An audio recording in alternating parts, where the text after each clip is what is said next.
I'd now like to introduce you to the FDR Top 20. The academic accomplishments of these individuals is even more significant when one considers the depth of this class. The academic depth of this class is incredibly deep. For these individuals to rise to the top 20 is quite an amazing achievement. Ladies and gentlemen, I'm going to ask you to stand, and please remain standing until you're all recognized.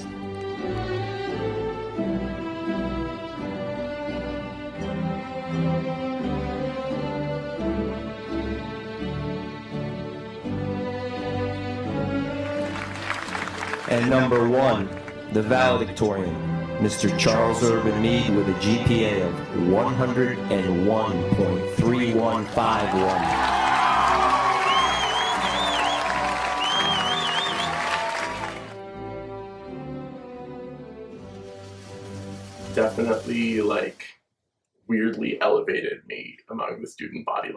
People who I hadn't spoken to since elementary school acknowledged me differently. It became another major aspect of my identity. Any negative of the top 20, in my opinion, would be someone who puts internal pressure upon themselves, putting the pressure that you're not successful unless you're in the top 20 of a class. But other than that, I don't see any negatives with having a top 20. So think about stress or think about anxiety on a scale of 0 to 10. If you have no anxiety, that's not good. I don't care. And if you have too much anxiety, that's obviously going to get in the way. So anxiety and stress can be a motivator. I think that's up to individuals to be taught how to handle competition and to put it in perspective. Yes, it's competition, and all of that put in proper perspective can be a positive. When we first found out where we were, I felt like I was in competition because you want to stay where you are and not drop, and you don't want to let your family down or your friends down. The word valedictorian to me means someone who works hard. I took the courses that I wanted to, no matter what my grade in them would be. I just did my best, and that's about it. I graduated from FDR in 2003, and yeah, I was in the top 20 actually. I remember that I got a special space in the yearbook because of that. I got to kind of write an extra blurb about myself, and I remember being proud of that. I remember it feeling really competitive, and people were kind of on edge about it. There's the top 20 on the bestseller list. There's the top 20 on iTunes. Your top selling albums, your top selling books, your top selling authors. People use it as a basis of judgment. It's a good entry into the real world. If you're an athlete, you're always going to be ranked on how far you throw or how fast you run. It's just how the real world works. So I think exposing students to that and understanding that if they push themselves and they work hard, they will do well is a good thing. Part of the Hyde Park Central School District's goal is to graduate responsible individuals who are parts of their community. I thought the method in which FDR and the Hyde Park School District employs for the top 20, I think, is a wonderful method. It's purely based on day in and day out grades, tests, homework, whatever. I believe that that's what it should be. It's a black and white in my book. And one thing I would always say to people when I was teaching, and they're like, oh yeah, but I get paid at work. Why do I have to come to school? Well, when you're a student, your job is school. Come to school on time, do your work, and do what's expected of you as a student. Is it wonderful to finish towards the bottom of your class?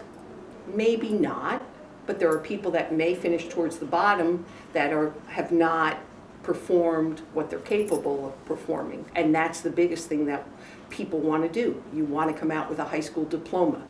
I think ranking by grade is necessary just because it is what colleges want. And until we change how our students are admitted to colleges, then we're going to need it. At Bard, no.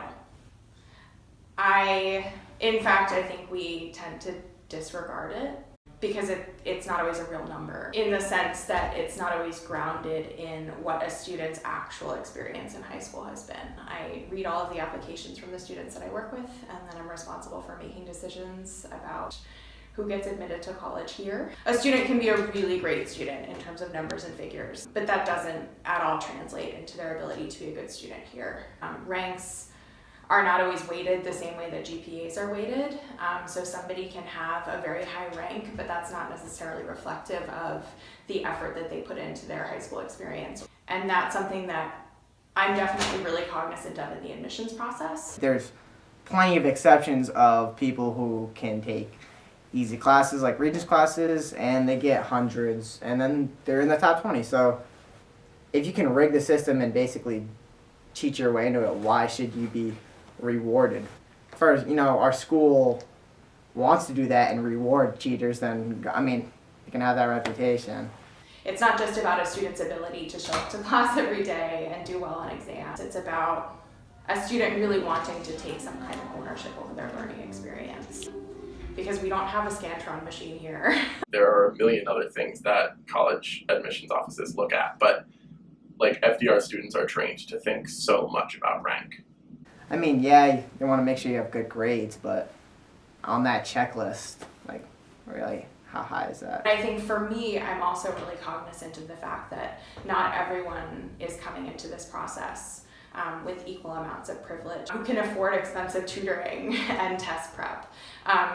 There are many, many more students who have none of that. And all of that context is weighed more heavily in our process than the class rank itself. If you looked at their demographics and most of those kids, like me, both my parents went to college, are probably gonna help me out with my college tuition. I'm already getting those benefits. Why should I just be appraised for having that, something that I was born into? It just doesn't make sense.